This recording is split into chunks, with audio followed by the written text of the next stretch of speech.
श्री कृष्ण की 16,108 रानियों का रहस्य। श्री कृष्ण का जीवन रहस्यों से भरा हुआ है। उनमें से एक सबसे रोचक और चर्चा का विषय है उनकी 16,108 रानियां। क्या वास्तव में श्री कृष्ण की इतनी पत्नियां थीं?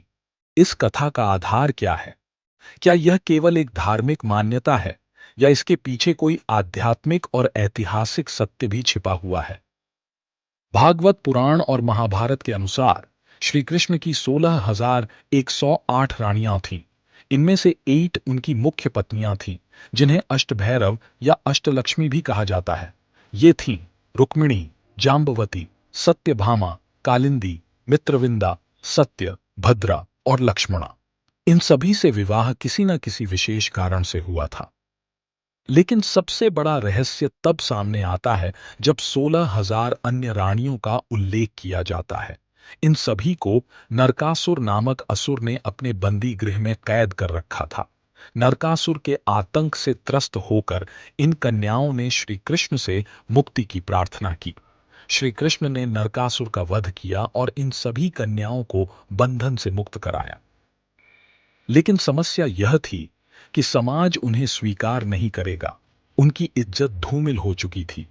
तब श्री कृष्ण ने समाज को संदेश देने के लिए इन सभी से विवाह करने का निर्णय लिया।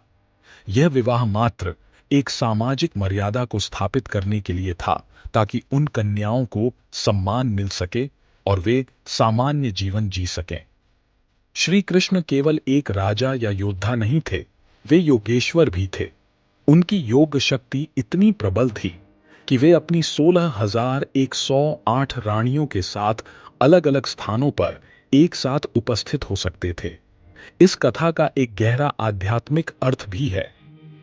संख्याओं को देखा जाए तो 16,000 कोई साधारण संख्या नहीं है।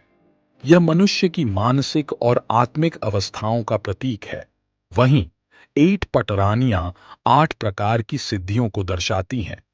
इस प्रकार यह कथा केवल ऐतिहासिक नहीं बल्कि आध्यात्मिक संदेश भी देती है। इतिहास में भी इसके प्रमाण देखने को मिलते हैं।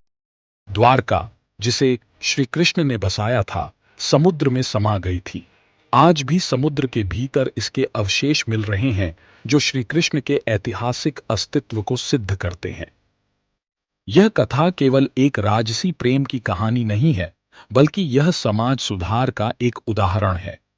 श्री कृष्ण ने यह सिद्ध किया कि एक राजा की जिम्मेदारी केवल युद्ध जीतने तक सीमित नहीं होती, बल्कि समाज की कुरीतियों को मिटाने में भी उसका योगदान होना चाहिए। यह कथा हमें नारी सम्मान, धर्म और समाज की जिम्मेदारियों को समझने का संदेश देती है।